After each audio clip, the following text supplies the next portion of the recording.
விருந்தினர்களே, கல்லூரியுடைய முதல்வர் அவர்களே, அன்பான ஆசிரியர்களே, மாணவர்களே, இந்த பட்டிமன்றத்திலே கலந்து பட்டிமன்றத்திலே தன்னுடைய வாதத்திறமையை நிலைநாட்ட காத்திருக்கின்ற மாணவிகளே, நலவிரிவுகளே, பெற்றோர்களே, அனைவருக்கும் மதிய வந்தனங்கள்.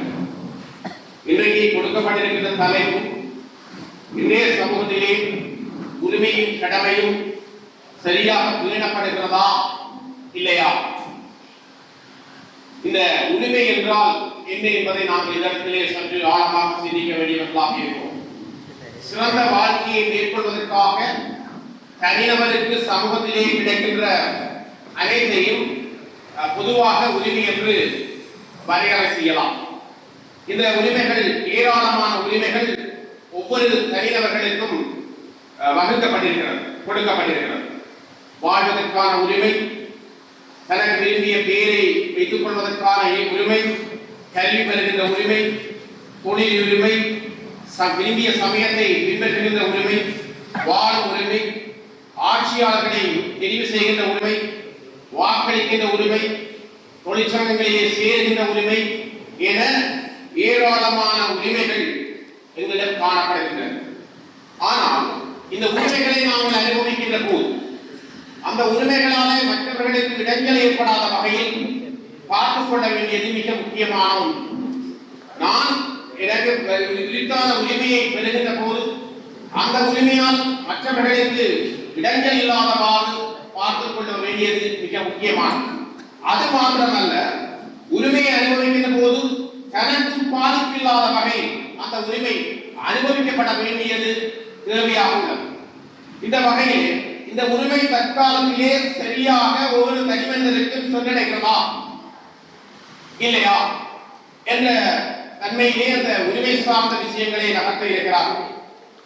கடமையை நாங்கள் நோக்குகின்ற போது, உரிமைகளை அனுபவிக்கும் போது நம்மால் சமூகத்துக்கு ஆற்ற வேண்டிய பணிதான் கடமை. அந்த வகையிலே நாம் பெற்ற இன்பத்திற்கு அல்லது நன்மைக்காக செலுத்தியாக வேண்டிய ஒரு கூலி இருந்தால் அதைத்தான் நாம் கடமை என்று சொல்ல முடியும். அந்த வகையிலே இந்த கடமை என்ற வகையில் மாணவர்களை பொறுத்தவரையிலே கல்வி பெறுவது, கல்வியை அந்த காலத்திலே பெறுவது அவருடைய கடமை. பெற்றோர்கள் ஆசிரியர்கள் கட்டுப்படுதல் அவருடைய கடமை. மூத்தோரை ஆதரித்தல் அவருடைய கடமை. சுற்றாலை தூய்மையாக வைத்திருத்தல் அவருடைய கடமை. பொது சொத்துக்களை பாதுகாத்தல் அவருடைய கடமை. சமய பெரியார்களுக்கு மரியாதை கொடுத்தல் அவருடைய கடமை. இப்படி அந்த பட்டியலை கொண்டு போகலாம். இந்த கடமையை இன்றைய சமூகம் சரியாக நிறைவேற்றுகிறதா என பெரண்டந்திர மத்திய மகாவித்யாலயத்தினுடைய மாணவிகள் இரு அணிகளாக பிரிந்து தங்களுடைய வாதச்சுமலை இப்பொழுது ஆரம்பிக்க இருக்கின்றார்கள்.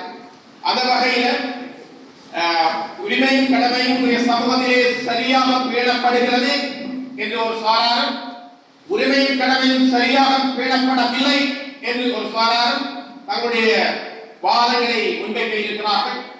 இவருடைய கருத்தாளர்களை செவிமடுத்த பின் சரியான நீதியான ஒரு தீர்ப்பு வழங்கப்படும்.